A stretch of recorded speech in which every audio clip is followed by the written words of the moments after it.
them to do it. But the reason they can't do is because what we spoke about on the first day is it's our mind, it's a body, conditioned body, cannot take whatever that we specify and say, hey, every day you do your 1 hour walking. Every day make sure that you only take these 3 things. We write a lot of things, and we do the same case. We learn a lot of things in a conference, but we go back inspired, but then we can't really follow through on them because our subconscious mind, which is already programmed with old beliefs, old systems, is always saying, let's do it tomorrow.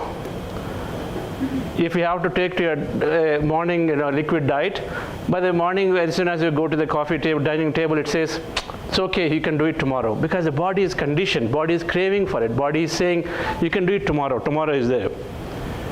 If it's required to wake up early to do the walking, and then when the alarm rings, you put an alarm rings, we're going to just press it and say, tomorrow is there. Mind is going to tell 100 things to say tomorrow is there. This is because our subconscious programs are there. We are driven through the body's conditioned programs, the subconscious mind. We talked about this. How do I switch it? How do I change what is there in my subconscious mind? How do I change my habit? Meditation is a great way, breaking the habit of being yourself. That means changing whatever that we are used to doing to change to something different. Meditation breaks the pattern. It helps us to build a new habit. The new habit of walking, new habit of change diet, new habit of an exercise, or anything, new habit of communicating, new habit of just walking a few steps during the middle of their work. Some people just sit. They don't have mindfulness to even get up and then walk because it's just not there. The body is conditioned. We forget. And meditation helps us to build that awareness, mindfulness, so that we actually can, every hour, natural with biological clock, and get up and then just do that little movement. And that itself takes care of a lot of times, a lot of pains. So, number one, from a patient health perspective, as fraternity, when we give meditation as a tool, along with whatever that we're giving, we are really empowering them a big way, because we've seen it. In our programs, when people come, 60%, in 3 weeks later, 60% of them, because we always run surveys. Now we've done surveys where we collected data for about 1,000 various people, right? Now about 30,000 people have gone through our programs in the last 12 months. In that, 1,000 of them responded very religiously for the surveys. And then in that 60 to 70% of them said in 3 weeks they are either healing or healed their chronic condition in 3 weeks. Many of them say, my diabetes is gone, think of the past. I mean, migraine is gone, just think of the past. I can't even remember the days, that nightmare days that I spent. And then many of them say, now I'm reducing my medication for diabetes, my BP, right?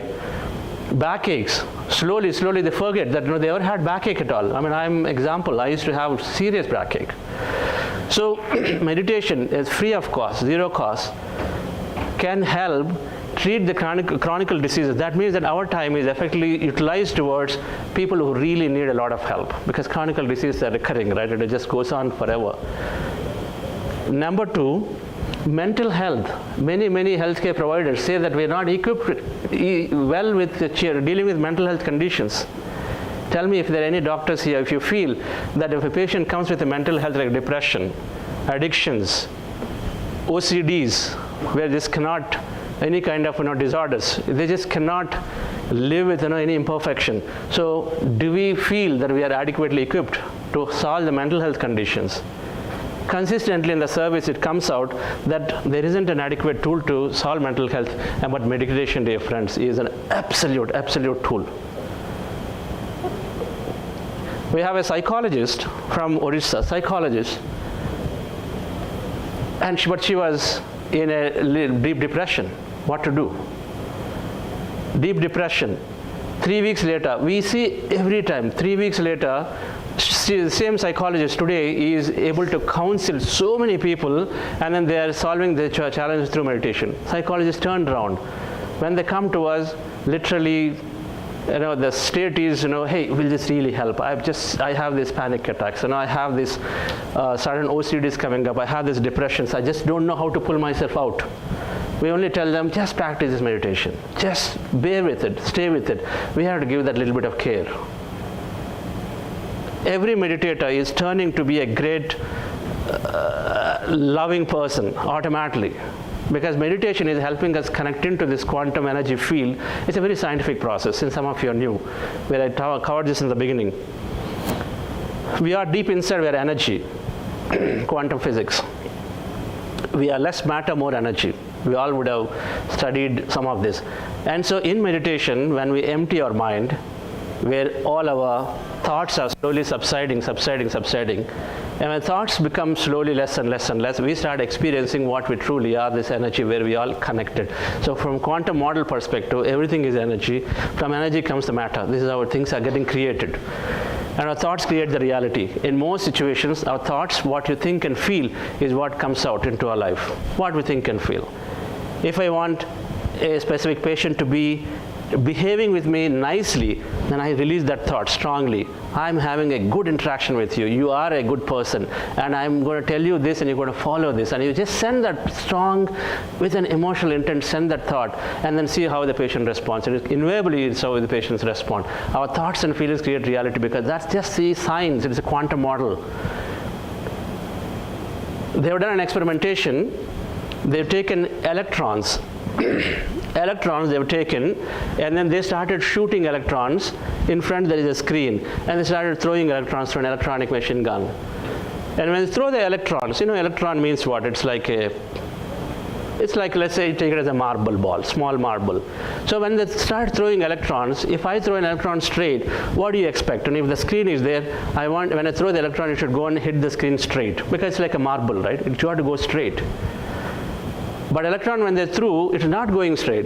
It is going here, it's going here, it's going everywhere. When they threw electrons, when they start shooting electrons, it is not going like a marble to go, if I throw in this direction, it must go straight, but it is sometimes landing here, sometimes landing here. It's going like that. Then I said, what's going on? I'm sending marbles, mass particles, like when you throw balls, that's what will happen. But it's going this way, even though my direction is straight. So then they looked at an observer and said, look, I am shooting. First they just shot with a machine gun, no observer. Then I said, what is going on? Let me peek into it. So they put an observer who started looking at it and saying, I am throwing an electron, it must be going straight there because it's like a ball. And when they put an observer, electrons start going straight. When there is no observer, it is going here, there, everywhere. But when they put an observer and start observing, an observer has an intent that I want to see it straight there, then it's going straight. This is a standard, this is a classic, it's called double slit experiment in quantum physics. And then thereafter, many more experiments have done. Now what this proves is that electron by default, which is like representation of our matter, is showing as energy. It's a wave, energy, so it can go anywhere, right? When it's a wave, it's like a radio wave, there's no specific boundary for it, it can go anywhere and then land. But when somebody is observing, then that wave function, that means energy collapsed into physicality, so matter, and then it goes straight. So this is how quantum model proves that everything that we're experiencing is based on energy to matter. So then what is influencing that? Observation. Observation is a thought and feeling. Our thought and feeling produce an electromagnetic energy that goes in and then influences that electron there, which is in energy form, to become matter. This is how the universal principles are operating at a deep inside micro level. The point is, dear friends, is our thoughts and feelings are always creating things that we want. And so, with meditation, we change our thought mindset into a positive, miraculous mindset. What is a positive mindset? Simple thing. When I'm meeting my son, when I'm meeting a patient, when I'm meeting my boss, a positive mindset is that, okay, so no matter what that person is going to say, I'm ready to look from the other point of person. Maybe if somebody is harsh, I'm looking at it saying, maybe they have a challenge today. Maybe they have a challenge today. Maybe that's why they're saying that. Okay, so whatever our response would be, if it is our son or daughter, and they maybe even if they're harsh, then we are, okay, I know that something is happening to them, so that's why they're like this. So we don't really act against them very strictly. Instead, we are considerate. So the considerate response is what a meditator gives, because meditation helps us to see things differently. We see things as we're all connected very much. It happens, it's got to be experienced. When we start seeing that we're all connected and differently, we start changing and we start becoming very empathetic. We start becoming very considerate. First of all, meditation helps to give a relaxation response to us. When somebody is yelling at us, when somebody is nasty to us, or not nice to us, it immediately gives a relaxation response into us as opposed to a very frustrating, a reactive response. And as a result, we first slow down, and then we have an opportunity to respond greatly. So the point, dear friends, is that meditators, when we take to meditation, we become very good at care. We become more compassionate automatically. And so then, first problem is solved. Our stress, we heard in detail yesterday, how meditation is completely eliminating stress in a jiffy. So our stress goes out, our awareness increases, so then naturally we are able to give a relaxing, a positive response to the patients. So care is there. And mental health now, when we can teach meditation to the patients, and it is possible, because this technique is so simple, if they can be taught the meditation and they practice it, absolutely the mental health is going away. We're going to talk about this after we do a practice of how meditation helps to eliminate or remove most of the mental health conditions, many of them. If there is one thing that meditation is really working, it is working on the mind. And all mental health conditions are based on this brain's different regions getting isolated and they're not really working well. And so then mental health conditions arise. So that is the second problem, which meditation can help. The third thing is, the usual stress, communication challenges among fraternity, among hospital staff. There's not adequate communication. As a result, then you're not really able to connect well with the patients. Patients come and go, so many people are not even informed. You have to just last minute do a appointment, this and that. You don't even have enough data, so how do you even fulfill? So lack of communication. Some of these are more operational. Those come from basically stress-based, more competitive-based. Some things you don't really respond well, sometimes you don't communicate well, right? A lot of those naturally resolve when meditation is there because the teams become very, very great. Very nice team bonding happens.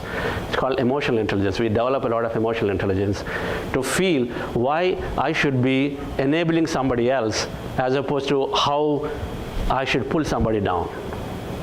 But our fundamental response changes to how can I enable? When I come into work every day, how can I be of good service to my colleagues? This is how we change to. How can I be of good service to my colleagues? Our response is, earlier, what is in it for me today? If I work hard, what is in it for me? I'm already challenged. To now with meditation, it changes to, how can I enable somebody else? We change, the response changes. We'll look at some of that. The last thing, of course, is technology. If it's a challenge, I would like to understand from you that there is so much of new technology, new gadgets, new applications that everybody has to use, patients have to adopt to. So how do you deal with all of that? A lot of resistance. It is there as it's a worldwide phenomenon, it's a worldwide problem. Even IT, the problem is there. Technology is changing, new things are evolved, doctors have to adopt new systems, patients have to use wearables. So there are a lot of things that are coming up, the care is changing. And so how do you adopt the technology? Reskilling is required. Somebody needs to be able to courageously handle those phones and high-tech gadgets and all that. Meditation helps to significantly enable us to just go in a fearless mode to adopt things because it changes a lot of brain neural networks. The neural networks for meditators, long-term meditators, Dr. Sarah Hazard, who is Sarah Ledger from Harvard study 2005, and then thereafter many studies. Meditators, long-term meditators, their gray matter is thick. The gray matter, which is called the neural networks, are thicker and thicker and thicker. If the gray matter is thicker, then automatically they have a lot more mind power capability in learning and reading and synthesizing and decision making and cognitive capabilities. A lot of them come together when the gray matter thickens. So by default, for meditators, learning becomes easy. Nobody fears, I don't know how to operate computers. I don't know, this is so complex to handle this, this phone device. A lot of those go away. So it is a real reskilling technology for many people. When we adopt meditation, reskilling becomes easy, whatever that may be. Going from one old technology, old system to new system, it becomes easy because you feel that you have the power to learn. Today we feel, I can't learn. The reason is the brain. Excuse me. The reason is brain. So dear friends, some of the challenges like this, where patients have to adopt new models, or where patients have to be given the care, and so we can enable patients with meditation. Patients also have to learn new technology. Patients definitely can gain a lot of benefit through meditation for the chronic illnesses. Mental health, of course, is said.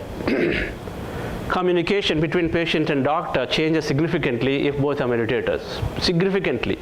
Each one sees it as how I'm getting help. So the gratitude improves a lot. So today patients will come and say, I'm paying a lot of money, so you take care of it. But that's no longer there. Money is incidental. People come here and say, thank you so much. The gratitude improves for everybody. Meditation helps naturally to provide that gratitude for a little thing to big things, because you see it. You see that now when you express gratitude, automatically you receive more of it. So while it is helping us as medical fraternity to get over the stress and then improve a lot of communication skills, a lot of regular day-to-day cooperation skills, team building skills, responses, it is absolutely enabling the patients to. It's a great thing for the companies to adopt. In the company that I worked, and I come from IBM, I've been an executive there, an entrepreneur myself, but I've been practicing meditation 20 years. So I've seen it now, not only having a huge mindfulness community, it's called mindfulness community, more than 20,000 people. This was 3 years ago. It must have grown leaps and bounds now, right? To that's such a big community of people where they all share commonly the best practices. They practice regularly in groups, in conference rooms every now and then to get the relaxation as well as that mindfulness awareness. To now, we've been talking about meditation, the companies are talking about meditation in their annual events with customers. Whatever opportunity there is there with the clients, they're talking about meditation, mindfulness, because if the clients change, then our business relationship changes significantly. It is there and everywhere it is being introduced.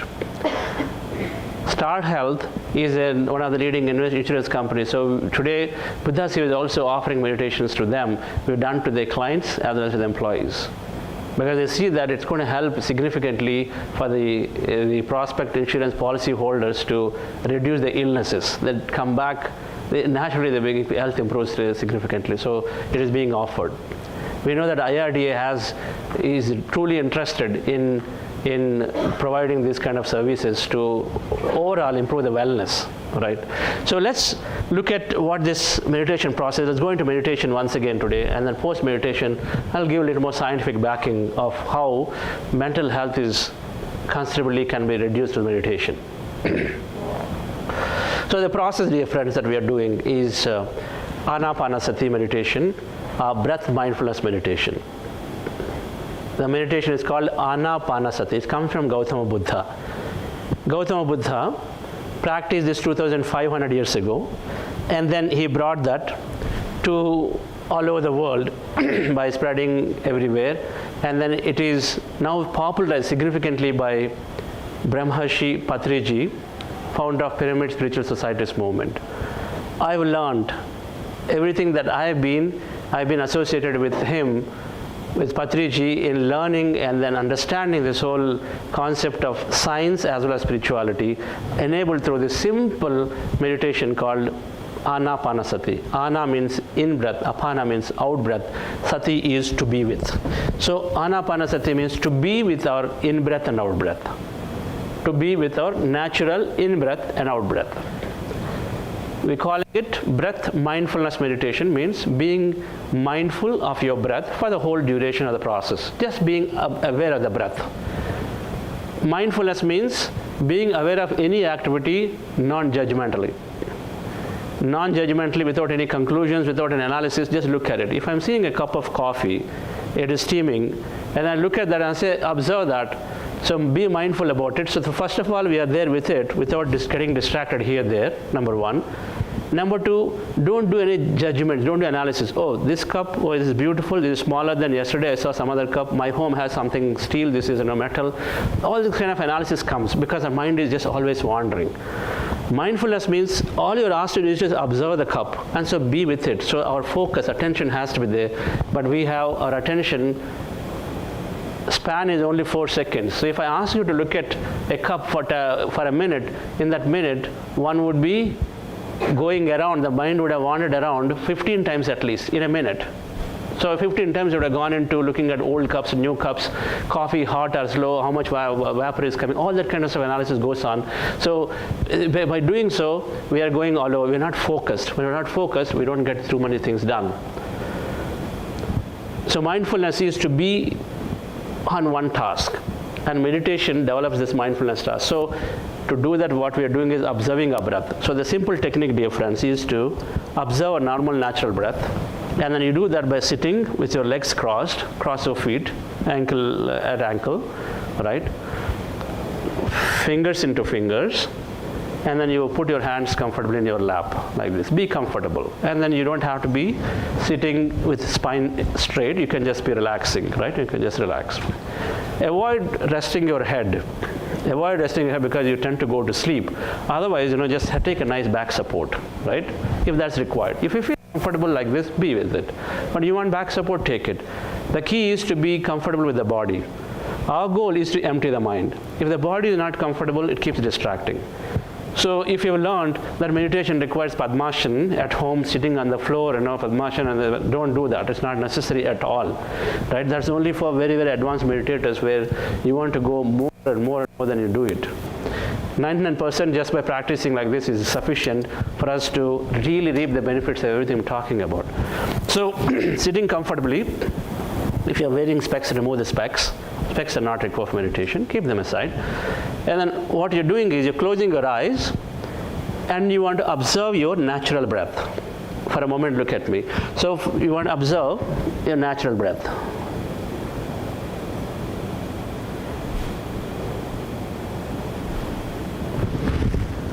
So that's the posture that we're talking about for meditation.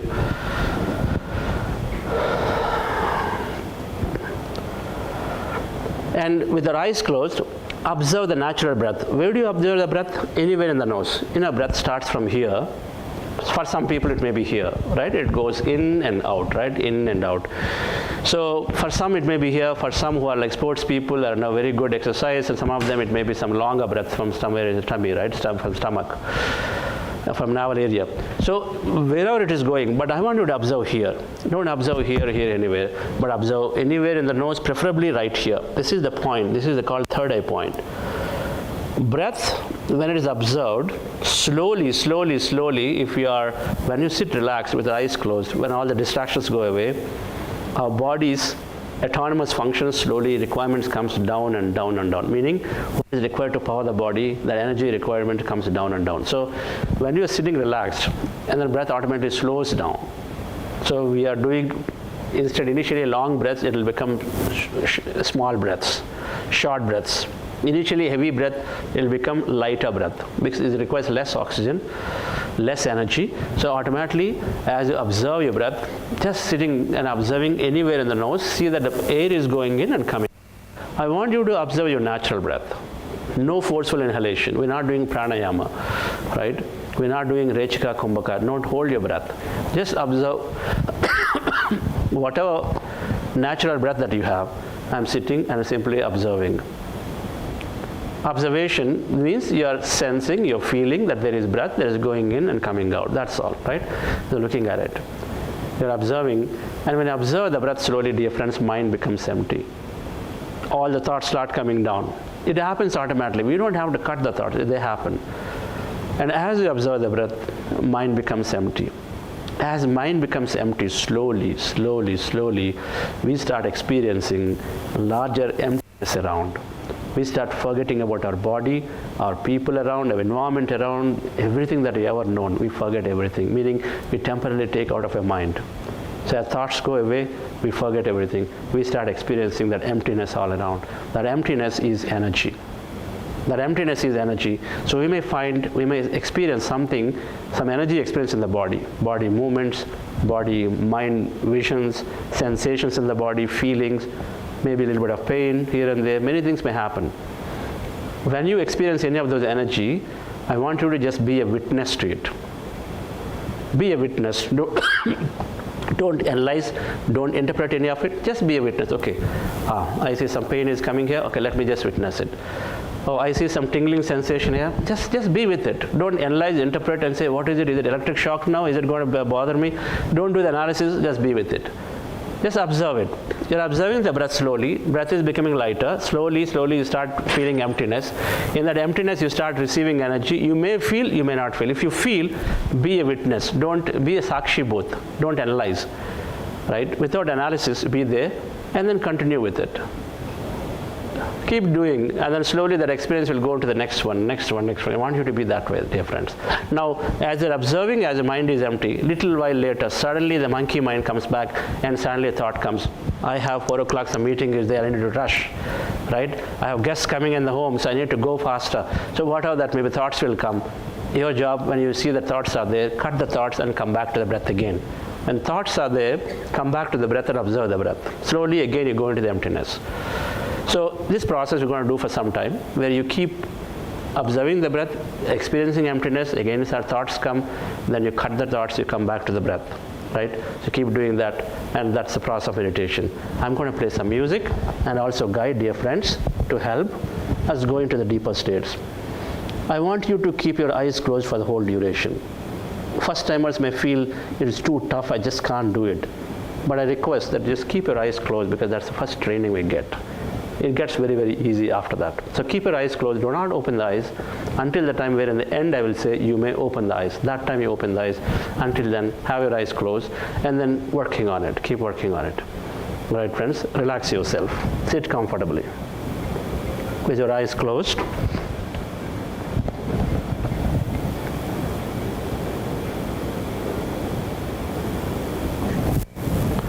Relax your body.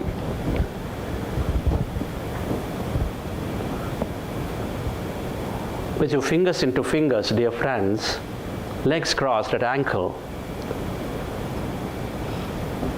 in that comfortable posture, observe your normal, natural,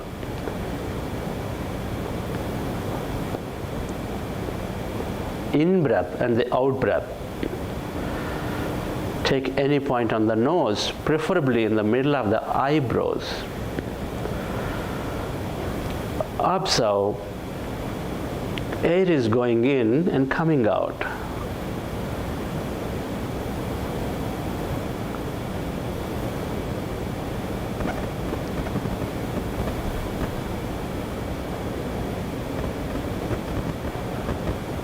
No forceful inhalation or exhalation, dear friends.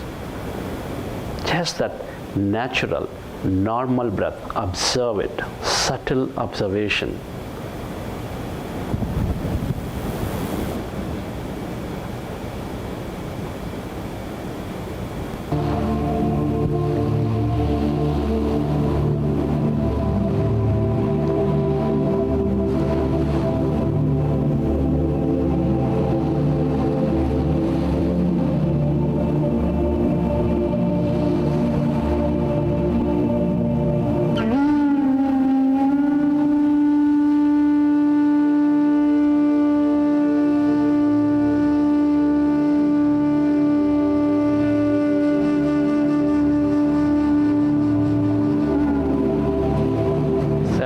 Off.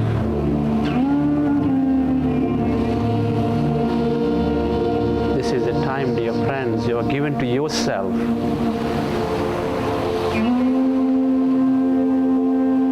Help yourself to protect this time.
mind is empty, we channelize all that energy into the generous present moment.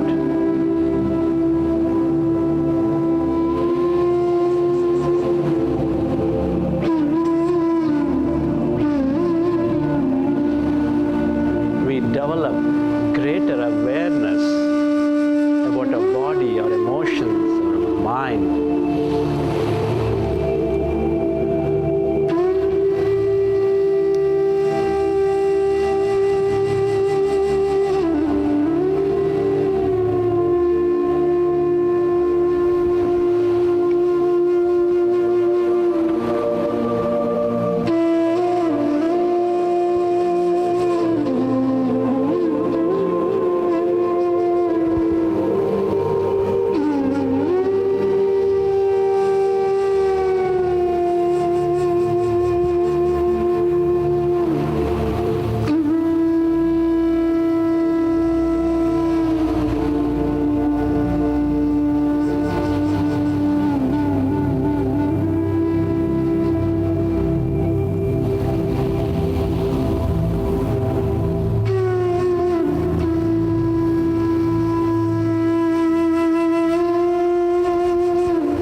Be with your breath. One with the in-breath and the out-breath, dear friends, and allow yourself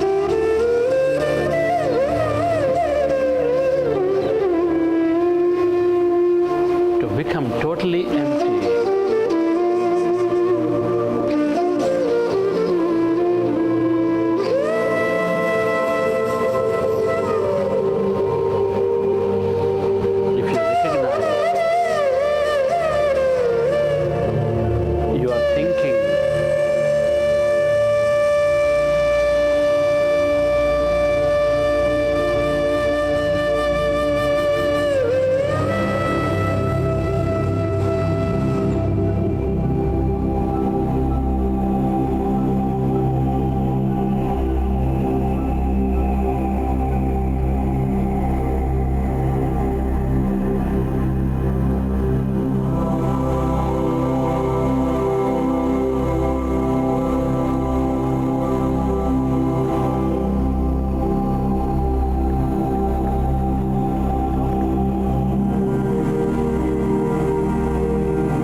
To merge into your breath.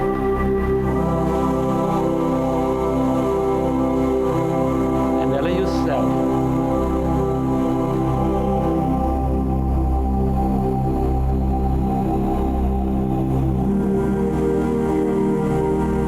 to become totally empty.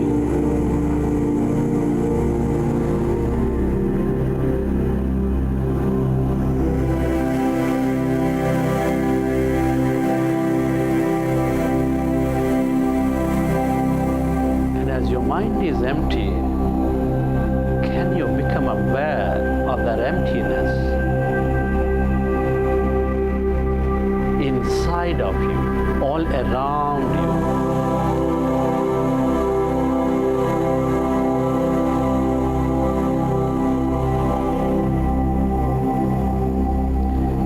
Become aware of that emptiness where there's no body, where there's no thing.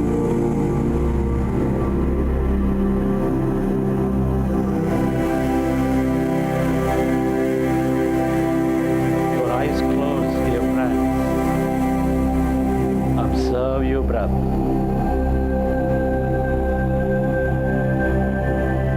Meditation is magical.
find yourself distracted in thought, go back to observing your breath, dear friends, and allow yourself to slowly find that emptiness all around.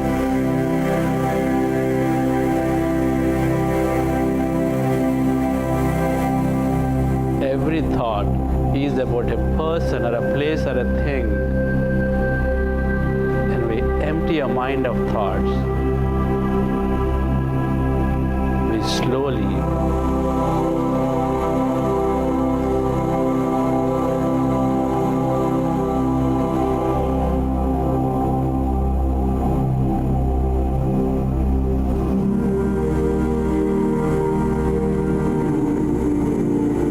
forget everything about ourselves and our environment.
Observe your breath and allow yourself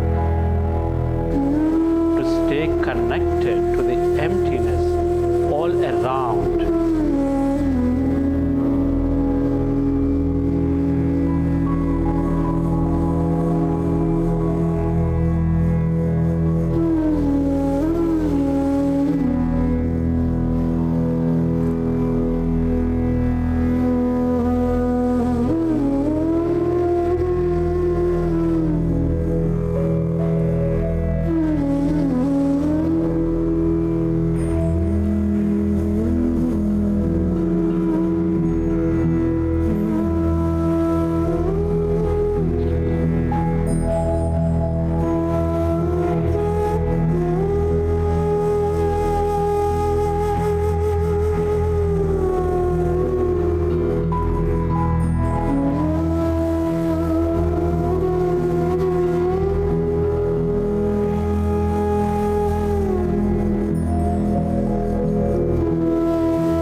ask you to express gratitude.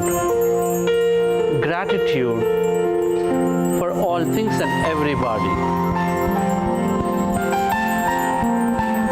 Express gratitude to your parents, your teachers, your mentors, to your colleagues, your family, your friends.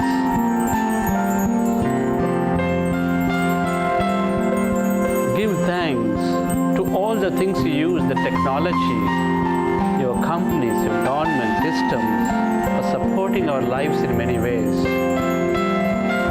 Be grateful to this nature, to yourself,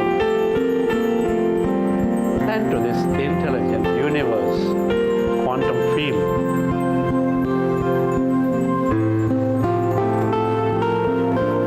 When we express gratitude and elevate ourselves,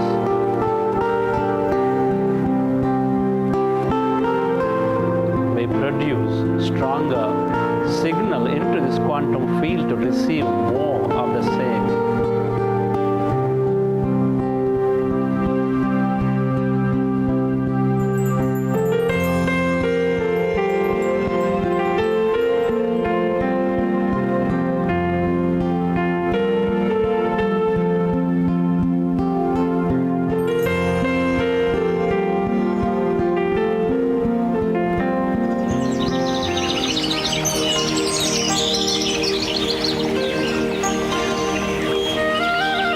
Relax your body. Feel your body.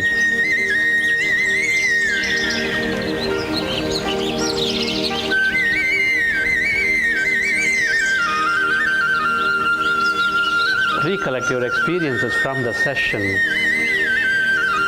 And whenever you're ready, keep your hands on your eyes for 5 seconds. Hands on your eyes for 5 seconds. 5, 4, 3, 2, 1, 0. And then you may open your eyes.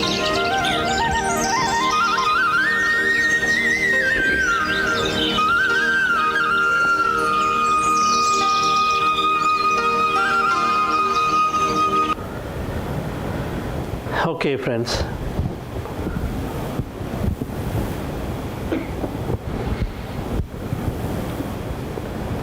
You've done about 30 minutes of meditation. All of you are new. 30 minutes is a really good amount of time to change our lifestyle completely. Is this very difficult? Is meditation difficult? How many people found it to be very difficult? How many will find it to be easy? That's great. That's great. The beauty of this technique that I really came into is because it is so simple that I was able to sit with my family.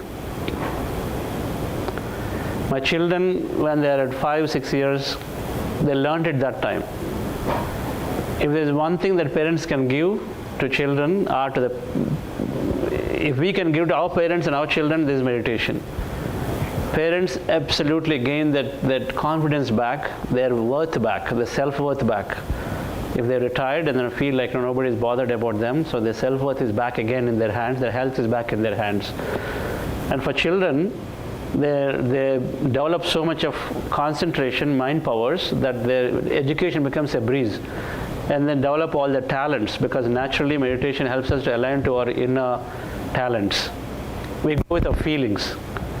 A lot of times we do the double game. We manage people. With meditation, we stop managing people. Instead, we start becoming courageous to express. When you express, things happen for us.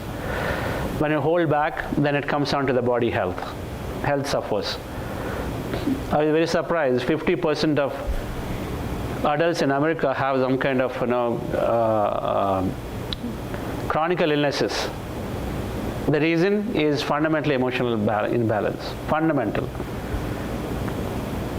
I'm sure it must be similar around here, that youngsters having so much is because we don't express. While our heart says something, we can't do it at all. So that's how a lot of illness. Mental health is a primary, a lot of is around that too. Many service providers where we are driven, we don't have that control of our life. When we don't have control of our life, system is expecting us to work 24/7, work in any condition, no matter what, you have to do a service, and we have no choice. And so then we feel lack of control. So that leads towards either suppression or leads towards letting go of that emotion in the form of addiction. One of these two. When we suppress and feel bad, then it leads towards depression. Either depression it leads towards because we're suppressing, feeling bad, so it goes beyond a point where you can't manage it. So that's what is called a depressive state. Or we go towards external, so it goes towards addiction, where we have to let it out. So eat chocolate, eat food, eat just too much stuff, or drink alcohol. Many things will happen. Now, what is the way? Friends, meditation very naturally is helping us gain that balance back again, muster the courage to express. Let me just get the slides back up. Meditation helps us to muster the courage to express once again.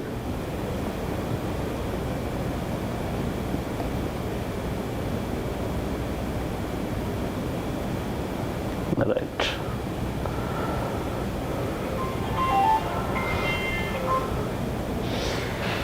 Since many of you are new, let me ask you a few questions about your meditation experience before I go and talk about some slides.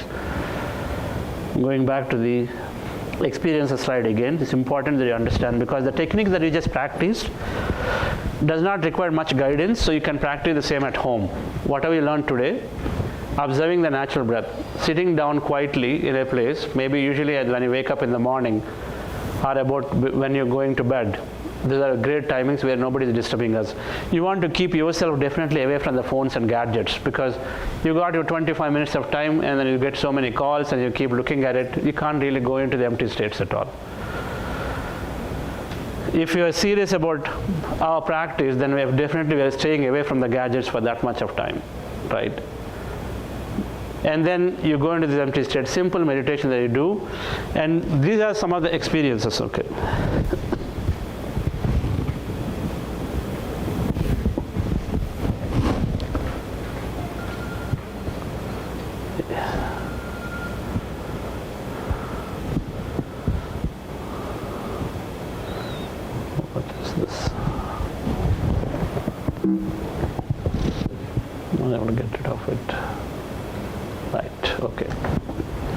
So meditation experiences, did anybody feel lightness in your body today? Lightness in the body, just raise your hands where you felt legs light or hands light, body, head light, part of head. Heaviness, where you felt body is coming down, head is very heavy. Anybody felt heaviness? Nobody felt? The body, any one organ, nothing. What about body movements? Body going to the left, right, moving forward, head is coming down like this. Did it happen? Did anybody that way? Really? No one felt body going any direction. Okay. How about some tingling sensations? Like sensations in the hands or anywhere, legs or typically fingers. Any sensations for anyone? Either you're shy or don't want to talk, or it's rare that you don't have any of this. What about anybody feeling that these are really tied up? Did anybody feel that either they're very strongly tied here, or you didn't feel that your fingers exist, or your hands exist, or anything that those did not exist? Anybody feel that aspect?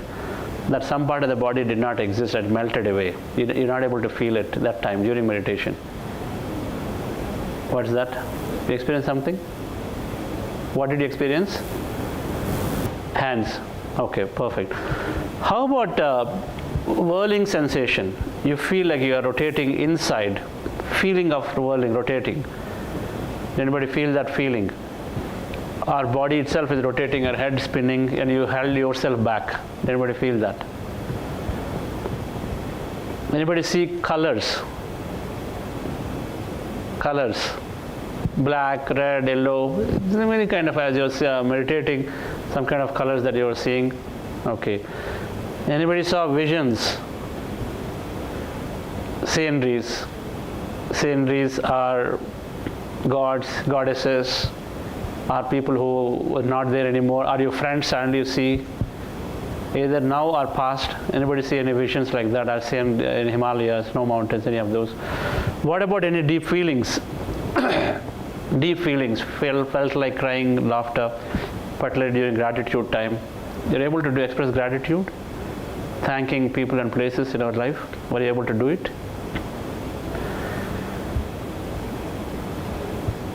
No experience at all. How many people didn't have any experience? No experience at all.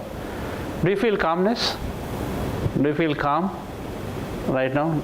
Peaceful a little bit? Okay, wonderful. So friends, all of these experiences are possible in meditation.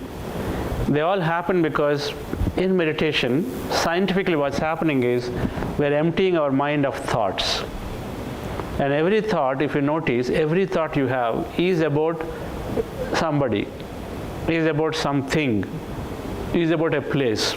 It could be about your vacation, it could be about tomorrow your meeting with your manager, it could be about a patient coming this evening. So it's always about a people, places, things, every thought. So when you slowly take thoughts out, that means you're taking out all the experience of life, past or present. So you're taking out everything, you're taking out all people, you're taking out all places, you're taking out all things. You're taking out sun, moon, earth, everything. So ultimately you're emptying yourself of the mind. So that means when you empty, you're emptying everything ever known about this material universe, reality. So you empty your mind means you empty everything. So what is left at that point? When you empty your mind of all thought, what's left? The total emptiness is left, which is, think of it as, if sun is not there, what happens to the universe right now? Suppose there is no sun, you will feel darkness, right? And if you take out all the things here in this room, chairs are remote, people are remote, everything is remote, it becomes empty, you know it. So walls are remote, this building is remote, Hyderabad is remote, earth is remote. So like this you get the picture. You keep removing everything because thoughts going away means we are removing one by one everything. And when you remove everything like that, all space is removed. And thoughts are, again, space is there in the mind. 1 year ago my anniversary happened, but that's not here, but it's there in the mind. So you remove that also. So then you're removing time. Time and space are thoughts. And so removing space, you're removing time. So what you're left with is essentially emptiness totally around. There's no people, no places, no things. That's why I say become aware of that emptiness where there's no body, no thing, no place, no time. That's the state we go into. In that state, what we see is the nothing, emptiness, and our quantum physics demonstrated that emptiness is energy. That emptiness is nothing but when you go deep into your atom, inside the atom we have electrons and neutrons in the center, electrons around, everywhere in between is emptiness, and that emptiness is all energy. And what we are doing in meditation, we are forgetting, or we're removing thoughts means we are removing that matter like electrons, all of that is gone away. So we totally become that emptiness, which is that energy. We experience that energy is what shows up into many forms. We may not find our body exists. Deeper meditations you'll find that way. Our body does not exist. Our body moves. There may be pains. I don't know if somebody has any pain in the meditation, got any deep pain. The pain means, energy body getting cleared. We receive tremendous amount of energy. In meditation, our pineal gland opens. Did anybody find sensations here in the meditation today? Sensation at the eyebrow where you put bindi. That sensation there is activation of the pineal gland. The bindi is symbolic, it's not just for show. The pineal gland, which is essentially connected to this, our pineal gland gets active in meditation. When it gets active, we receive a lot of information and signal, and so that has a lot of benefits. But that's a different subject. But the point is, the first thing happening in meditation is that we're receiving energy, we have these benefits of energy experiences. All that energy is healing our body. All that energy is giving us information, insight, messages. That's why it's called third eye. That pineal gland is active, automatically it connects in with a lot of intelligence and information. Musicians, they go into the trance states, so they receive a lot of new ideas, creativity. Right? Anyone who has meditated to go into the trance state, empty states, you receive a lot of new ideas, creativity, a lot of things happen. So leaving that alone, dear friends, so meditation, with these energy experiences, we know that we are going to the empty states, and that empty states is helping us to slowly remove all the unwanted thought. 90% of a thought in our mind are unwanted. We have 50 to 60,000 thoughts a day. How many thoughts? 50 to 60,000 thoughts a day. Research shows 50 to 60,000 thoughts. In those 50 to 60,000 thoughts, 90% are unused, unwanted, unpleasant. Just go back from the beginning of the day today. If you're not a meditator, think about where your mind attention has been. How many times you thought about how yesterday things did not work right, or today you're a little worried about either home or your office, or the situations, or about the patients, or the workload is there. How much of that you are thinking today has been that stressful, or anything that is causing worries to you or anxiety to you? How much of it is that? How much of it is about, hey, today I'm going to have a real great day. It's going to be wonderful, and I've got this, oh, yesterday I'm so thankful to this beautiful flower I received from my husband. How many of you thought about that versus how much time we spent in other things which are always worrisome? The stat is 90% of the time we are only have either redundant thoughts, unwanted thoughts, useless thoughts, or worrisome thoughts. When we practice this, all those 90% thoughts slowly go away. Meditation increases our awareness. When awareness increases, we stop thinking about things that are unwanted. We stop accessing them. Our brain works in a way that if you don't access a portion of the brain for 3 weeks, then slowly that goes away. 3 weeks is an important aspect, generally. The neural networks are built up that for 3 weeks, if you don't access things, then most of the time it is weakened. That neural network is weakened. And so a lot of these unwanted thoughts go away. And what makes us not think unwanted? Our awareness. We need to be aware and say, what is the point in thinking about yesterday's fight? What's the point in worrying about not having adequate supply to support patients today? What's the point in worrying about it? You need to take a decision, inform somebody, and afterwards you don't keep worrying about it, saying it's not there, it's not there, it's not there. Because that's not going to help. Instead, you'll understand thoughts create reality. So the more I worry about it, the more I create that thing, because thoughts create that. We immediately, instantly get it. So awareness is there. So in that moment I say, why am I worrying about it? Why am I feeling bad about it? Okay. Somebody, that patient shouted at me, what can I do? Maybe you must have going through a serious challenge. So we pull back and we stop worrying about it, we stop feeling bad about it. All right, friends? So that awareness is what keeps us going. Meditation builds awareness, slowly removes all the unwanted thought. When 90% unwanted thought is removed, what is left is 10%. What is required for you? And what is required for you is there. It's about your career growth. It's about new training. It's about learning and then doing that good operation on the patient or supporting. Whatever that is really important for you is what you keep. And so our energy is there on it. So it starts becoming reality for you. So in meditation, if I have to go back and then show some of the mental health related things that are happening,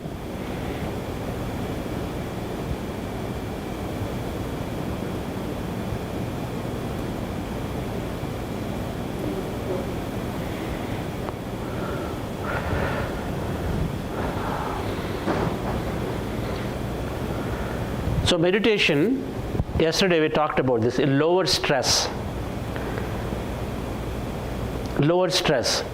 So our body has this sympathetic and parasympathetic nervous system. So we said stress is fundamentally that fight or flight mode, so meditation deactivates that mode. And so automatically our body doesn't have anymore the cortisol, so our sleep gets better, and then our body comes back into a regular homeostasis. What's that? Why is this coming up?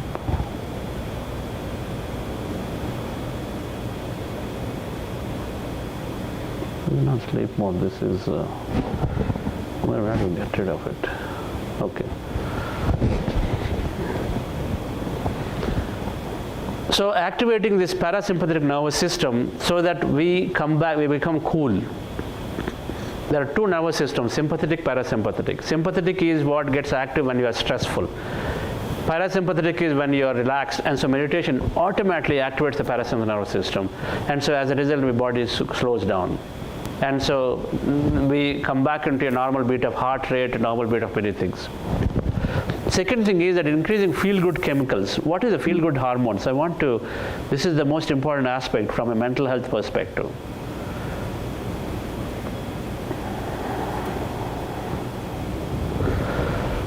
So there are these chemicals called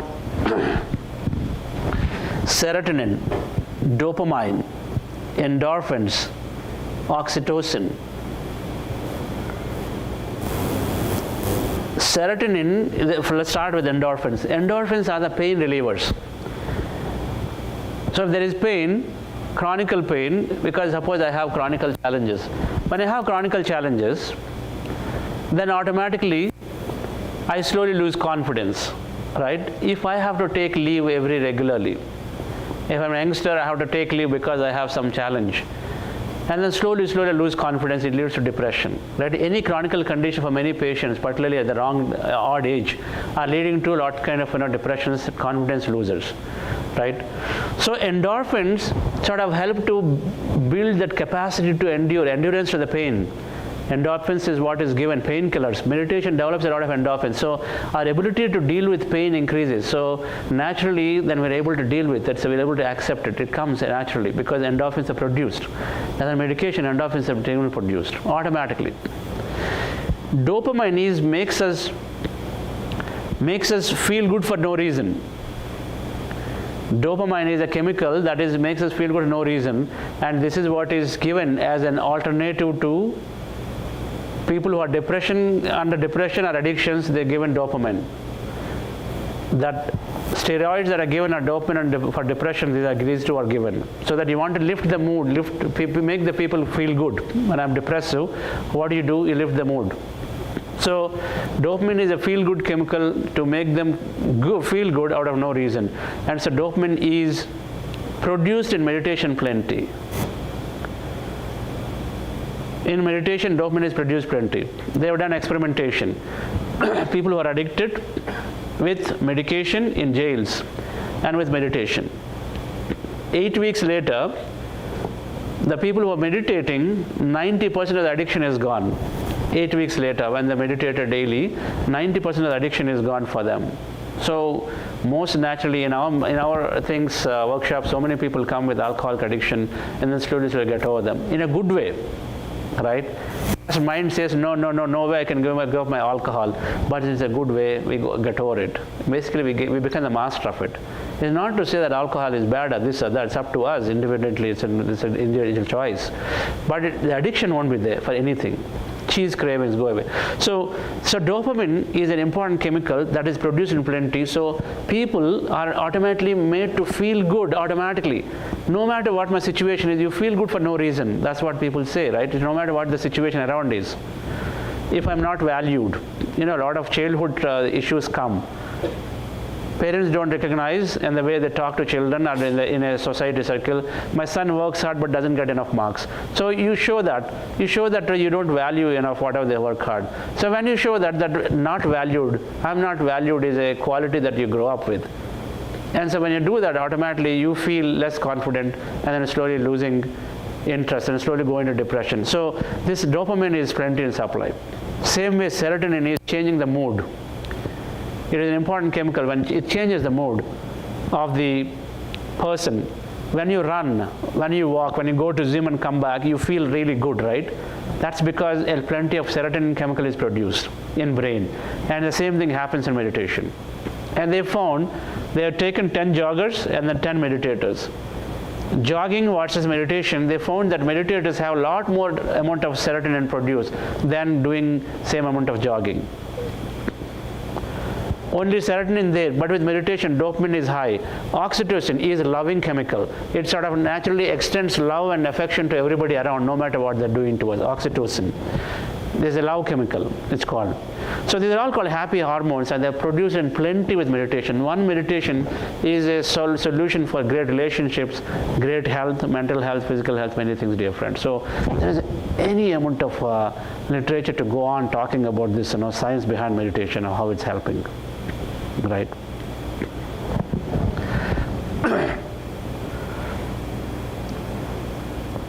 I want to talk about one aspect. What is the time now? 4:10. emotional intelligence, which is one of the fundamental blocks of emotional intelligence, means our ability to deal with people.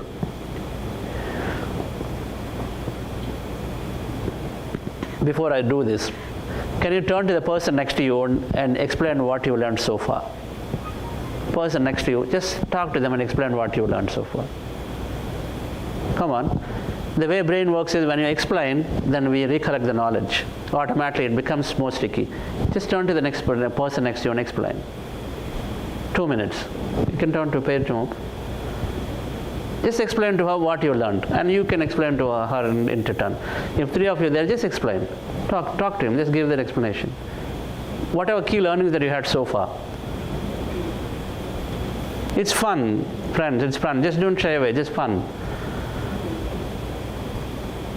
Just talk about it. There's no voice only I'm not hearing. That means you're not even communicating. Whatever that may be. Okay, observing the breath is meditation. You can start from that. Right? Just start from that. Don't look at me. Please look at yourself. That's when you're talking.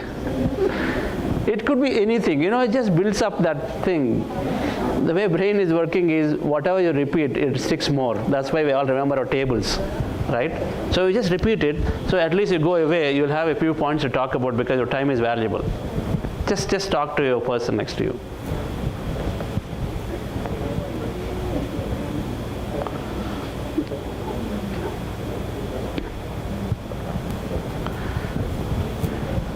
Come on, you all have had lunch, so there is a lot of energy there.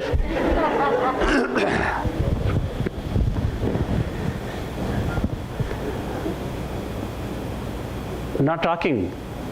The workshop that I've been part of, there is full of noise because they got an opportunity to talk. Here, nobody wants to talk.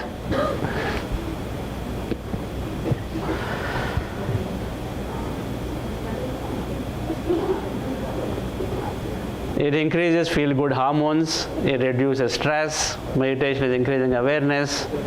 It builds great relationships. You can just cook up. You can make up also, whatever you want. All right, friends. So I would like to, just a few minutes of, what's the time now? 4:10, right? We'll end early. All right, maybe it's long enough. But the reason I wanted to cover this is our 3rd day, it's the last day. And many of you are there. In fact, I think I'm missing the audience that are remotely connected. So thank you for joining, those of you in different facilities. And I'm really grateful to your HR team who is facilitated it. The first step is learning, understanding basics of what it is. Second step, then slowly the more we learn about it, then slowly we gain understanding, we start doing it. And over a period of when you do it, we become of it. So it becomes a second nature practice, like anything, right? It's like learning a musical instrument. First day, we all will try to practice. How many of you tried practicing a learning musical instrument? Even singing. How many of you tried, or how many sing or dance or music? Is anybody here? Okay, only one. Really? How come the talent? But we all are sing, right? In some way. That I'm not talking about professional singer, but bathroom singing also. When we take keyboard, we try to use keyboards, right? Did you ever wonder when I don't know who is a good keyboard player in our movies, but they don't even look at it, and their fingers go like crazy, right? And they go this fast. How do they remember? How does it work? How do they remember? We always wondered and said, no way, there's no way. I don't have that kind of intelligence to know which key it is. That's really how our first response is. But after a week, it becomes so easy. We all know it. When I was learning violin, of course now I stopped learning, but it took me 1 week to just hold that bow. Just 1 week, and then said, wow, it is so difficult to get the bow right and afterwards get the notes right. So when will I ever learn to do something?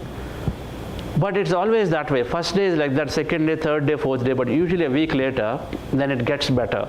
And suddenly body learns so quickly. What's the point is the preference. So with repetition, we are getting better and better and better, learning. So we don't give up. So like any skill, like driving, right? We sit in front of the car and then you say, how do I ever turn? Will I be hitting because in a turn? I always felt it.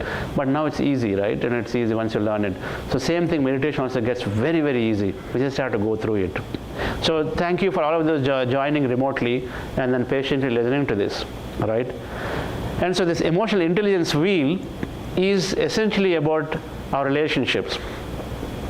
So very briefly, these 5 things is how we understand emotional intelligence as. Self-awareness. Awareness about your emotions, your thought patterns, your reactions in any given situation. Right? You come into office, you suppose you didn't have a good thing yesterday with a colleague or with somebody, with a doctor, could be a patient. Now you're coming in today and you see stepping in and seeing the patient is there, so suddenly what happens, that emotion kicks in from yesterday, right? And so you go off balance, you're thrown off balance again immediately. So that's the time meditation builds that awareness and then gives you that ability to hold it. And says, Chandra, what are you doing now? Why are you going off into the same emotional response? It gives you that momentary, it gives you that power to hold off. And then you know that, okay, by feeling bad again, I'm going to send the same vibe to that person, so he's going to shout more, so I'm going to feel more bad. And that whole thing comes, so we stop there, and then we choose a different response, okay? So awareness is about our thoughts and reactions and emotions. When we do this, dear friends, automatically we stop losing our anger, temperament, right? Temper. When you stop losing the temper, then we start getting better. We feel good about ourselves. Because imagine this, if you shouted in a meeting or with a patient, then it has repercussions, and then afterwards we criticize ourselves and say, I'm a jerk, why do you do this? All the time I lose my... So we slowly lose our confidence, and slowly staying away from tough patients. No, I can't handle the patient, you handle, we go away. The reason is, that means we are pulling away from our life experiences. So all of that happens. But meditation builds awareness, so automatically we become very confident because we are mastering our emotions, number 1, right? We become very confident to handle situations. When you become confident, then you start expressing things. So second thing comes self-expression. When we're not confident about yourself, then you can't express it. So you can't even go and tell the truth courageously. If certain things are not right in the system, we can't even tell because we feel fearful. But if you're confident, then slowly fear goes away, and there is the other aspect of meditation where you feel you are taken care, and so you go up and then talk about a challenging situation actively, confidently you talk, you express things. I don't like this job. I really want to do something else. I know you're asking me to come every day at 8 o'clock, but I cannot come. And then you can express it before we're worried that something may happen to my job, something may happen to my performance review, some people may comment on me because I'm doing, but now you become confident to express it, and you express. With expression comes creation. Because what you think and feel is what you should act, and if you act, then automatically you receive it. A lot of you understand Telugu. అడగకపోతే అమ్మైనా పెట్టదు, అడిగితే అమ్మ కాకపోయినా పెడుతుంది అనేది ఉంది సామెత, రైట్? అడిగితే అమ్మ కాకపోయినా ఇస్తుంది, అడగకపోతే అమ్మైనా పెట్టదు. That means if you don't ask, then you don't get it. We have to express and ask, right? In that expression is where we align ourselves to what really is important for us. With meditation, so people align to their real roles of work, whether it is at home. Suppose at home, people expect you go with hard work. Many women, I know this. They wake up early, they cook for the family, then they have to rush, come here, work, go back, and then you're expected to again cook and then take care of everything and then clean, and then others may not be doing it, but you are expected to do this. And then you just quietly do it. That space, that you need to keep time for yourself, that where is that coming? Because we accept a lot of social stigma is there. Oh, I'm the daughter-in-law of the things, I have to do it. That's just naturally accepted. But there is you got to create a space for yourself. You need that courage to talk about it. But not talk arrogantly. The same thing happens in workplace also. Many of us cannot express what really is important to us. Instead, we just simply go about accepting the way it is because we feel my job is at stake. My reputation is at stake or something. And so, dear friends, meditation helps us to become more self-expressive because it builds a lot of confidence and removes the fear. And so, they have done research. When regular meditators, our long-term there is a center called emotional center called amygdala in subconscious mind. That amygdala is essentially responsible for all emotions. So when they done the research, they saw that amygdala, there is a portion for fear There's a portion for happiness, fear, many things are there. The fear part of the amygdala is a small area inside the subconscious brain, or limbic brain. That amygdala started shrinking for meditators. Meditators, amygdala shrinks. That means the fear center shrinks. So small things and big things, they unnecessarily worry, that fear goes away. When fear goes away, what happens? Then you naturally are ready to talk about things without openly, do things. You know, at night, 9 o'clock, suddenly that fear kicks in because so many past events have occurred. And then we don't want to go out as a woman or anybody. We feel in an insecure and unsafe for place. But a meditator fundamentally is stronger, courageous, they go out. And with that courage comes natural ability to handle, and there's no situation they attract. With the fear, we attract all kinds of fearful situations. We say, oh, somebody is going to come and then really hurt me. It's going to happen. But many things you can experiment, dear friends. So meditation gives us self-expression because it removes the fear. When you express, then you start getting what you like to do. What do you express about? At home, you say, you know what? I need 1 hour of time for my music practice. I love music. Today, I'm not getting any time at all. I've been cooking, I've been cleaning, everything I'm doing, working. So you express it and say, this 1 hour is important for me. And then automatically, you gain that so much of thought power, word power, so people start listening to us. It happens. Because when you with confidence you express, there is energy that goes in, so people listen to you. You claim what is important for you. That's where the happiness starts, that's where the health starts, that's where the moment you claim what is important for you, you are happy. When you are happy, dear friends, you start allowing others to be happy. If you don't have happiness, you can't give happiness to others. It is only a superficial thing. If instead we're not happy, then you can never be giving that happiness to others. It's just a myth. If I have money, I can give to others. If I don't have money, what can I give? Same thing, if I am happy, if I am loving, if I love myself and I give to others, this is fundamental. So with meditation, we express, we gain that confidence, we lose fears, and then so we start aligning to what is important for me at home, at work, with everybody. And when you do that, you align. If suppose a manager is constantly nagging you, they constantly use a different language. You know, you muster the courage and then talk to the person, but not arrogantly, but in a positive pressure you put on them. Hey, look. And then when you exhibit with the confidence, right, another person will take note of it. They will absolutely take note of it, and then so situations will change. Either they will change or you will change, but something will happen. It's going to happen. You got to try it out. So self-expression, from self-expression, then since we align nicely to whatever we like to do, we start doing our music practice, we start doing our meditation, we start doing our good things that we really always wanted to do at office or here, and so we're no longer pressured, so we look forward to coming to work every day. How many are coming to work looking forward to it? Every day? Are you coming to office every day, to hospital every day, looking forward, yes, I'm excited to go? How many people are doing that? Wonderful.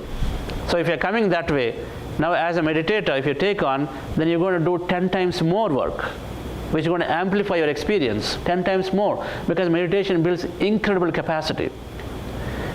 Business leaders, when they want to set a target of 1 crore revenue, they do 10 crores because there's an expansion of consciousness. So those who are already happy multiply their experience significantly. Those who are making it a challenge will come with a lot of positivity. They come in. I used to have that, when is your holiday? Do you have a weekly off? Is it a rotating holiday or a fixed holiday? Sunday.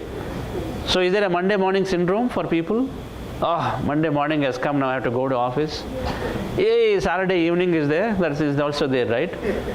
It's called Thank God It's Friday. TGIF means Thank God It's Friday, right? And for many people. So that Friday weekend syndrome, Monday morning syndromes are there, dear friends, and trust us, and we don't have the syndromes anymore. When we meditate, every day is a beautiful day. You look for it. Because we align to what we love to do, and so automatically you wake up and say, yes, I'm doing it. You find a meaning of why you're coming to office every day. There is a meaning and a purpose. That's what will happen. You align and say, I'm here to serve, I'm here to earn money. If it is for earning money, it's fine, it's good, because we have to take care of, you have an interest. I'm here to earn money, so if I'm here to earn money, then I better be not playing politics. I better work, right? Because my goal is to earn money, not to do politics, not to know how to control people. All that is not there for me, because I have a goal. If I want to earn money, or I want to gain good experience, I want to grow in the career, then what should I be doing? I should be going and then focus on that. as opposed to getting caught in the politics of it and then getting caught with the compliance and all of that. We get caught, we don't work, we pull back, and as a result, our goal is not achieved, our time is gone, organization also suffers.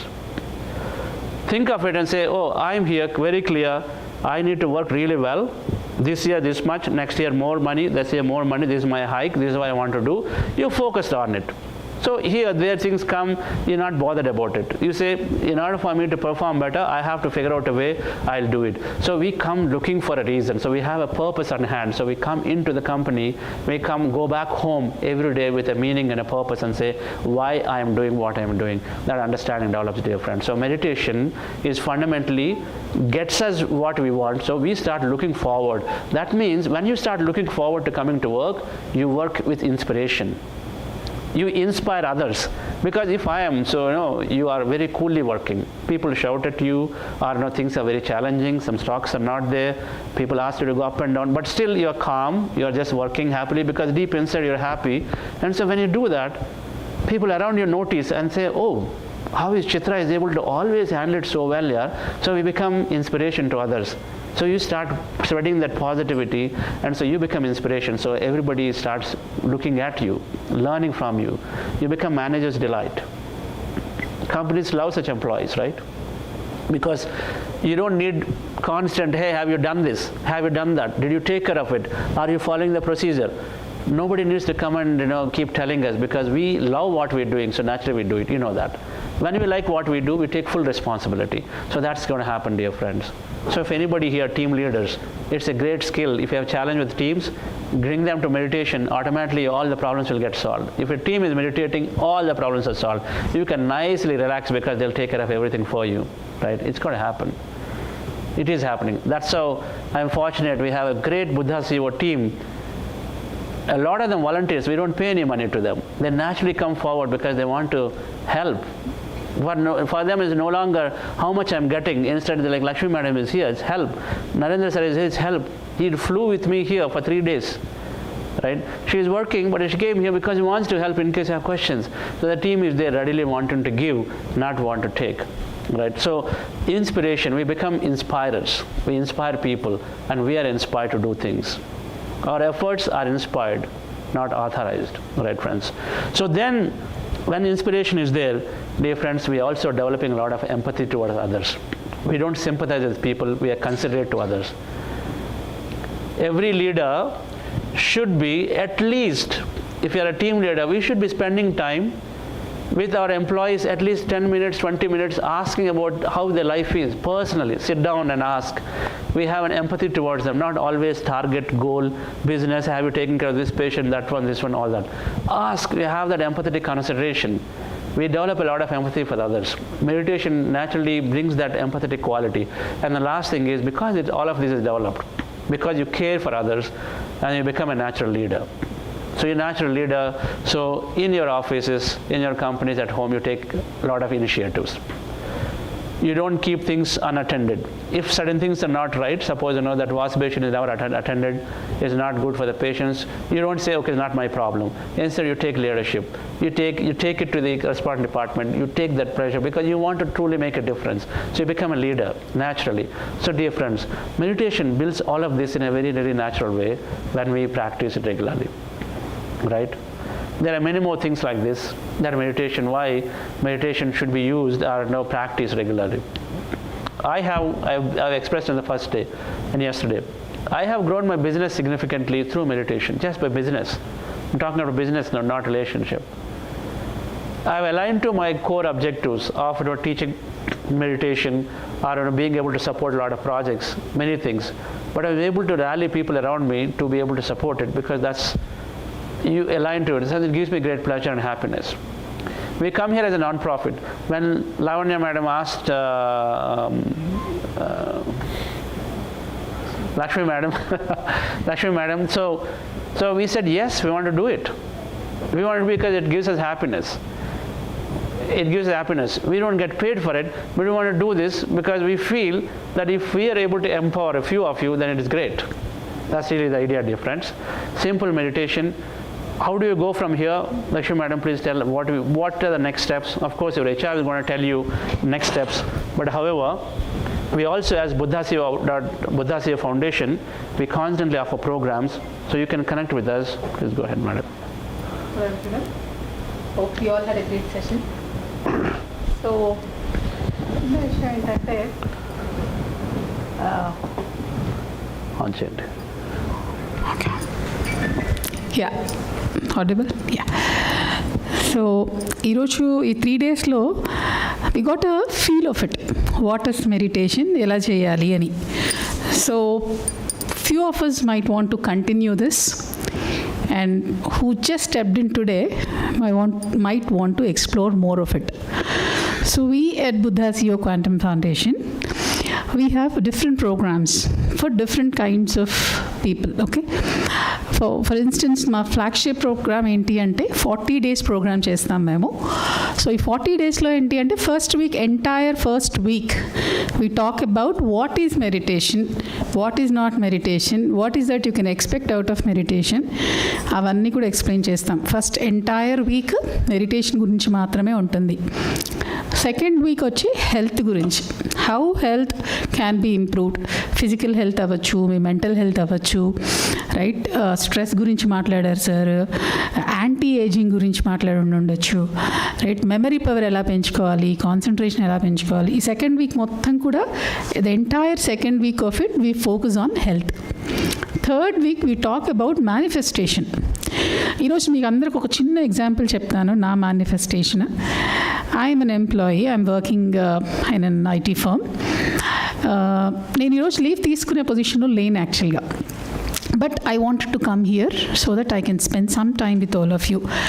So జరిగింది ఏమైంది అంటే నాకు important call ఉండింది 4:30కి. So I was just telling Chandra sir, నేను I'm not quite sure sir, రావడానికి ప్రయత్నిస్తాను, but I'm quite not sure, but I had an intent of coming to this session.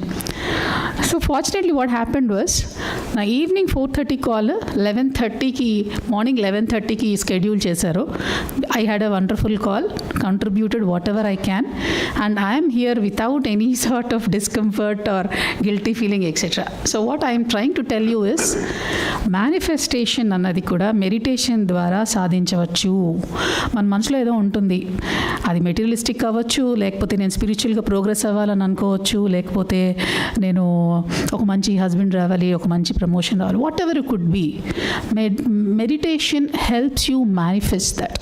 It could be materialistic or it could be in your spiritual angle also. So third week is all about how meditation helps in manifestation. How do you attract abundance? Third week మొత్తం ఇది ఉంటుంది. Fourth week వచ్చి emotional intelligence. ఇప్పుడు చెప్పారు sir మొత్తం emotional intelligence ఏంటండి, మనం కొన్నిసార్లు అంటాం ఈ డెసిషన్ తీసుకోవడానికి నేను హెడ్ ఉపయోగించాలా, హార్ట్ ఉపయోగించాలా అని. Not everywhere you can use your head, not everywhere you can use your heart. So you should have a balance of it. And emotional intelligence typically talks about how do you balance these things.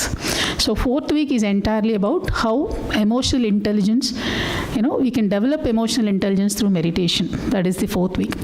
Fifth week which is spiritual quotient. See, oka stage ku vachin tarvata, when we have taken this human form, few of them want to progress in the spiritual path as well. So what is that spiritual quotient enti? How do you explore your inner space more?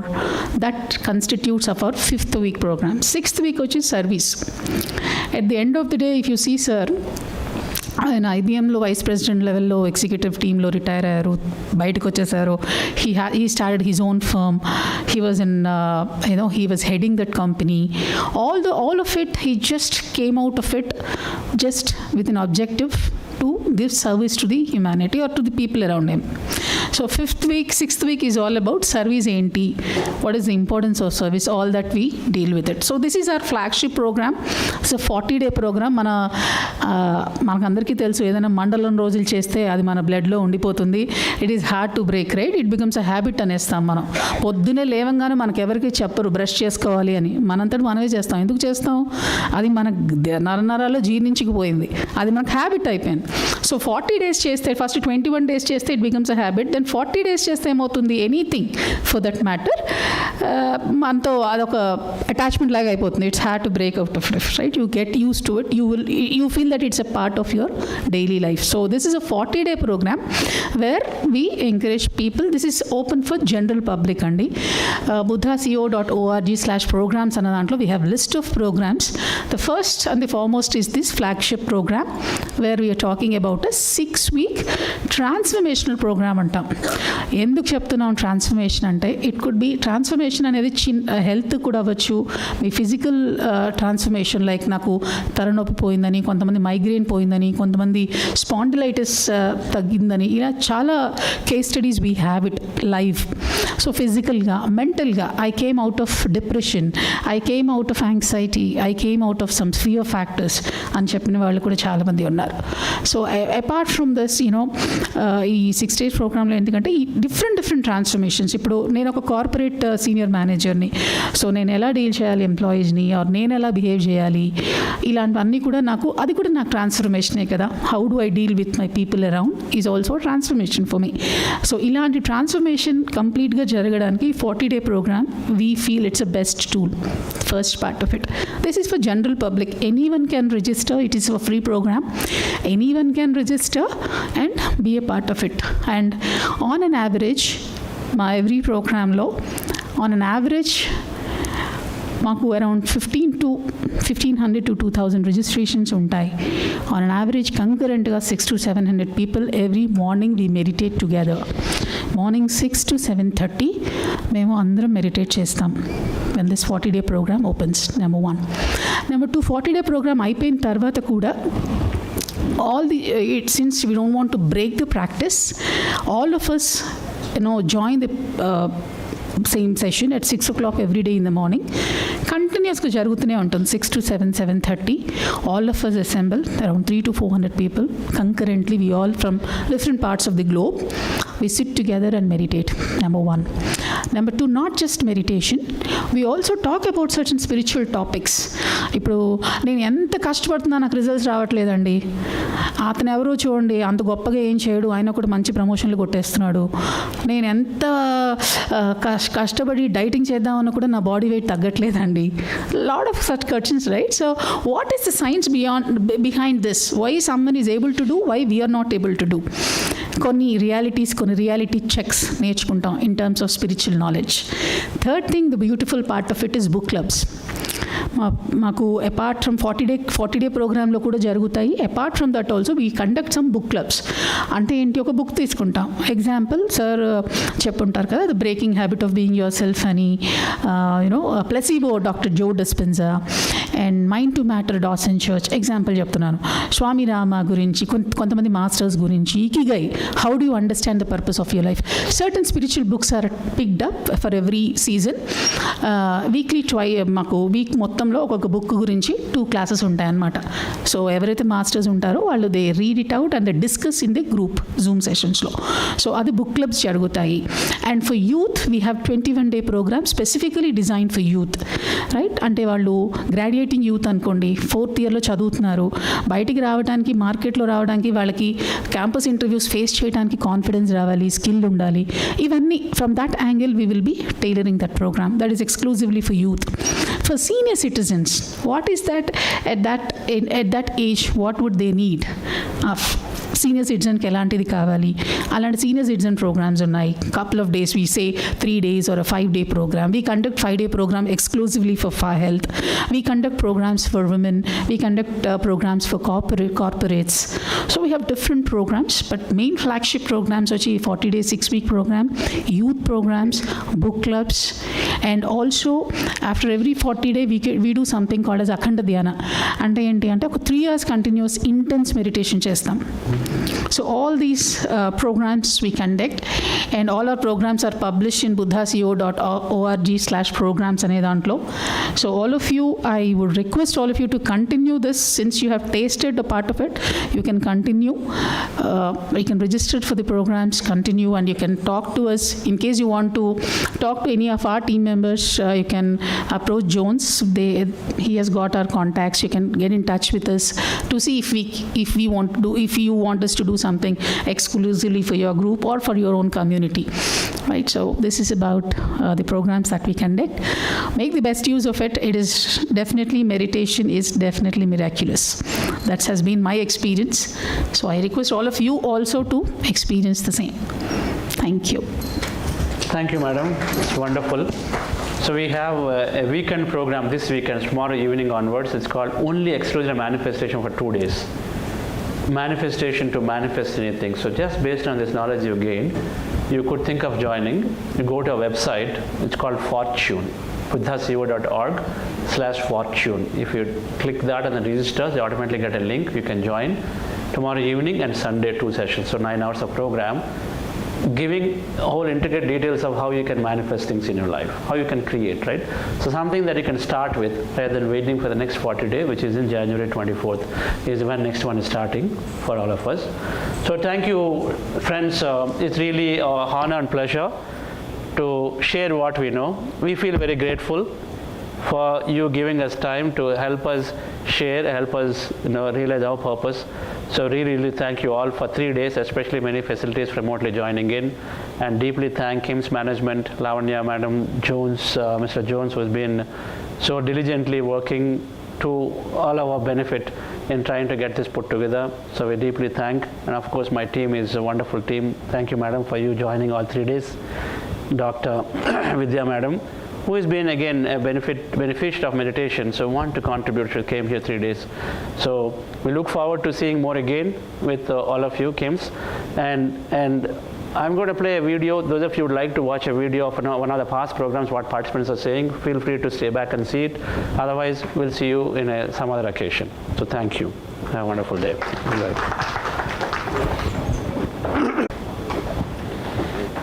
We'll conclude. If you can just give me 5 minutes of time. As per my experience, I just would like to share a quick bit story, and then maybe we can just conclude this. Good evening, everybody. And with a lot of efforts and with a lot of intention, that we thought our staff as well as our organization, people who are working here, could able to get some good information. Probably, maybe I take a word called peace of mind. So in day out, we always try to help the patients who comes across to us. So when it is like we have to help the patients, ultimately the important information is like we have to look forward them, probably like we have to discharge them, the time that we have to discharge them. We could find or experience many major cases which comes and nobody is with a peace of mind. They are with a panic mode. They comes here, they tremble here, and they move forward. And in order to make the peace of mind, so we are keeping our best efforts in terms of making them more comfortable with all the technology, all the equipments, or maybe the experts what we have here. But however, we always try to believe that a peace of mind can make people more peaceful. So by that, I give you a quick story of a minute. So one day, maybe you all are aware of Mr. Buddha. Buddha is well known for a peace of mind. So one day, Mr. Buddha and then his team would like to travel across the world. They want to undertake a journey throughout the world on the globe. So while they were passing through many territories, there were a time that where Buddha have got this thirst feeling. So when he got this thirst feeling, so he just would like to teach a good, beautiful lesson for one of his impatient disciple. So then he was just giving an information to his impatient disciple, stating that, I'm thirsty. If we could find a lake nearby, can you just get me a tumbler or maybe a glass of water so that I can surpass or maybe I can satisfy with the thirst what I am getting. Then the disciple went in order to get some water for his master. But very unfortunately, on the way towards this lake, so there is a path. The path was completely disturbed by certain animals which are passing on the path. So when the water is getting completely disturbed and the mud is completely filled with the water is not so pure as it is while it is floating off. Then he went, he got some water with the tumbler and he gave it to the master. Master said like the water has been filled with a lot of mud and I am expecting a pure water. Second time he went and he bought after some point of time. The later point of time still he find little more obstacles in the water. Later point of time after again 15 minutes he advised or he asked the disciple to go and get some water. Then after 15 minutes he went, but not as for the first time that he bought the water. The third time when he bought some water, he find like, purity of the water is still have to be happen. Then again, Mr. Buddha said like, you go now after half an hour and you can get some water for me. After half an hour when he went and he got some water, the water is little pure. So then he asked the disciple, what was the difference for the first tumbler of water that you bought and for the fourth tumbler of water that you bought? Then the disciple said like, for the first time when I went, there was a bunch of animals that was passing through this river. So when they have stepped into the water was completely mixed with a lot of mud. So when I have completely put back that water into a tumbler and got you, so that was fixed with a lot of mud. Later point of time, we have left the water to be little calm. Third time again, we made much more calm. Fourth time, we ensured that nothing disturbed the water.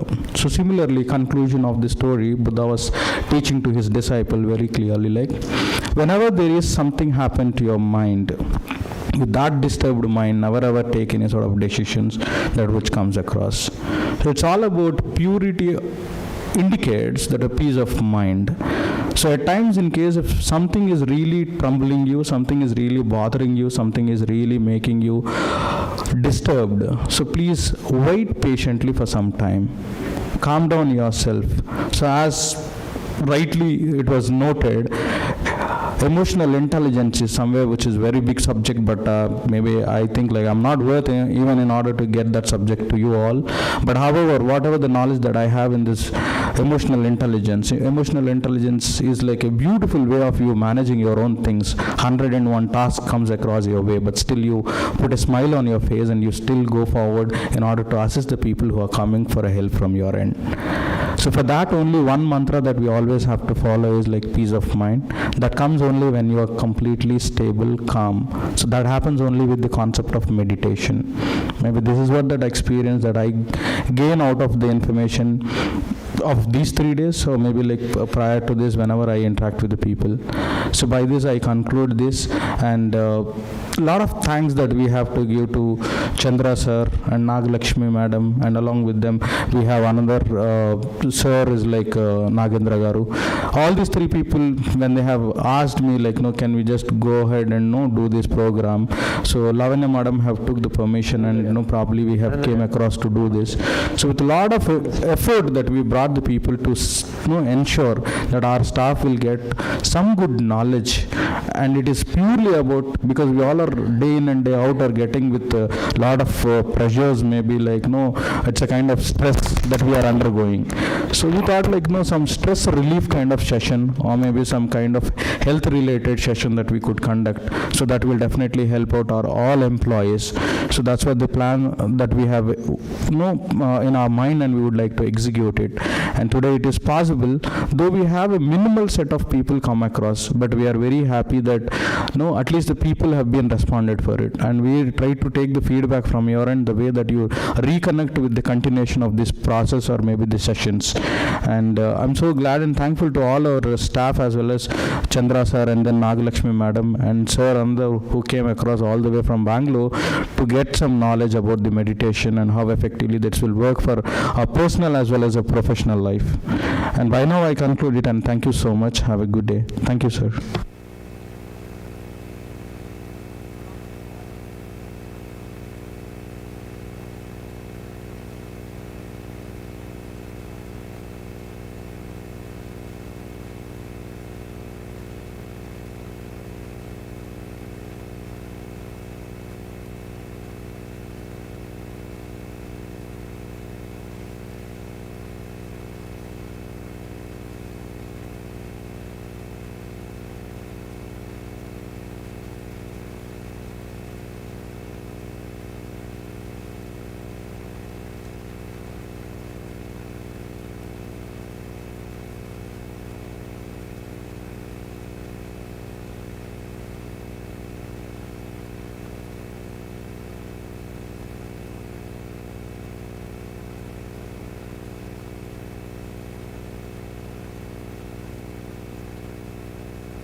meditation is a perfect anti-aging. Not only it is removing the stress, but it's also producing that fountain of youth chemical, something that is there in the thymus gland behind the heart.